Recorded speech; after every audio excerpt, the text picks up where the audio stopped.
my name is Teresita Blanco, the Artsy Sister, and today I wanted to show you volume 1 of Akira. Like most folks that are familiar with Akira, they just the only thing that they know is a very cool anime movie, like great sci-fi stuff, a great sci-fi classic. But the pity is that since the movie was so popular, the Akira has never gotten like a good anime show. People just think that, oh, you just saw that you already know everything you need to know about the manga Akira just from like the movie. But no. That movie condensed 8 volumes worth of content into like a small 1-hour movie. And the joke being is that the psychic Akira does appears as being of flesh and blood in the manga later on, but like I'm talking here about like volume 7 or so, or volume 6 or something, but I'm getting ahead of myself. The point is that just look for example just how big and fat volume 1 is. It's like you have plenty of content just to make a very long, nice anime show. And here's front and back, and as you can see, it's like the copy that I got here is like very well. It's like a second-hand type of deal. Like it's being read a lot, and then it made it to where I am. So like the first title of the movie Akira, it starts with like the main character just being like a biker gang, and even in the movie, and like following the manga, they gave the main character Spike. They made it red. I think his name was Tetsuo. I forgot. And the other kid that gains eventually psychic powers is Canada. It's very close to Canada. But yeah, and it does have very interesting lore stuff, because at the beginning it explains that like the world that we see today was a result of like a huge explosion that happened in Tokyo. And then that was the 9 hours later, World War III began, and then like all of the countries began fighting each other. So then the new country, New Tokyo, was built from the ashes of the so-called nuclear explosion. But later on, but as established in Volume 1, the huge explosion wasn't like a nuke or anything. It was just perceived as a nuke, but what it was the Akira just acting up. And then he caused a huge destruction and caused by his telekinetic powers. And then eventually the government sealed it up.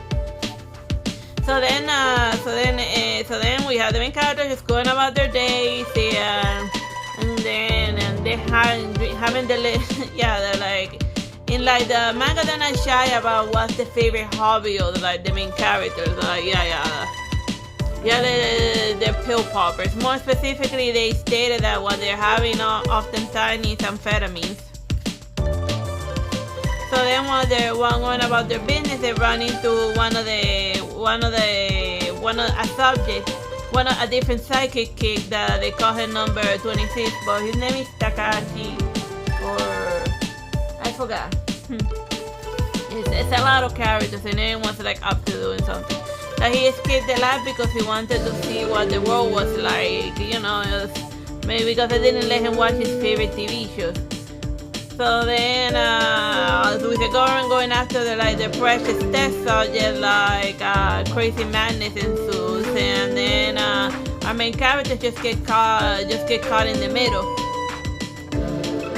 But the reason why they're like trying to get different children to have their psychic powers awakening is because they need like the government is afraid of what's gonna happen if one day Akira wakes the hell up or he gets unsealed. So then they have them as possible living weapons in order to try to tackle Akira. But after using most of their psychic power for very long, as shown very here, overusage of that ability has caused them to prematurely age, and some of them are even just wheelchair bound. And it starts very early on that that the main kid, he acts like a punk and all that, but in the and even holding a gun to another thing just to piss off the government. But at the end of the day, he doesn't have the guts to actually go on ahead and commit murder. He just talks because he's a leader of a biker gang. So obviously he's used to puffer fishing in order to impress his friends. But at the end of the day, he just doesn't have it in him to do the deed. And then during the skirmish,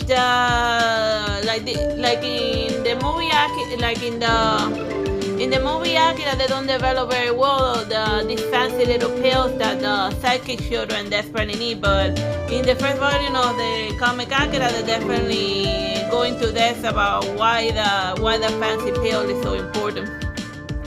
But I don't want to completely spoil the entire plot of the first comic. It's just worth reading. It has a lot of cool, fun action set pieces,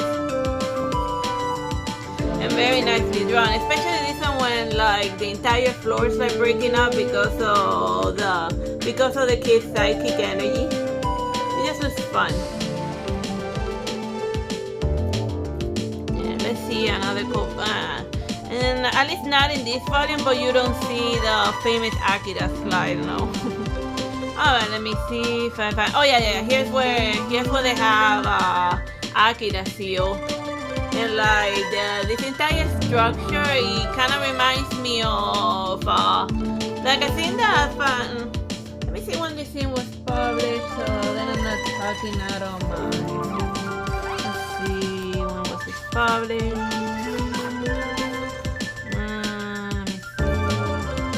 1984. Alright, there we are. And the reason why this is important is because in a decade later, there's a weird reference to Akira in the way that Genova sealed away, because a lot of the macro reactor area where Genova is sealed is a lot of reminiscence of the Akira iconography. Genova is a weird reference to that. The area where the kid was sealed away.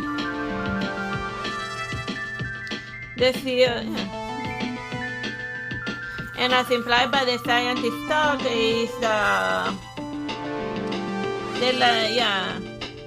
what in this case, they were afraid and ashamed, and they chose to conceal it, and they buried the roots of a great civilization. They lacked the courage to go further and turn their backs on what science had offered them, and tried to seal away forever the hole they had torn open with their own hands. So basically, based on the dialogue of this character right then and there, it tells them that the psychic kick Akira is an artificial human that they cooked up in a lab, and then they lost control, of it, and then that led to World War III, as shown in the beginning. Because if you think about it, since Japan isn't allowed to have their own standing army or their fancy nuclear weapons and whatever, then I guess a way for them to get ahead in the arms race is they're gonna be looking for fancy weapons and nukes. But what if they develop a biological weapon? And not a weird germ or something, but a human with ridiculously powerful telekinetic ability, a Mewtwo if you would. So then that was Akira, their little Mewtwo that got out of control. So yeah, he's being constantly kept in cold storage at absolute zero, minus 73 degrees.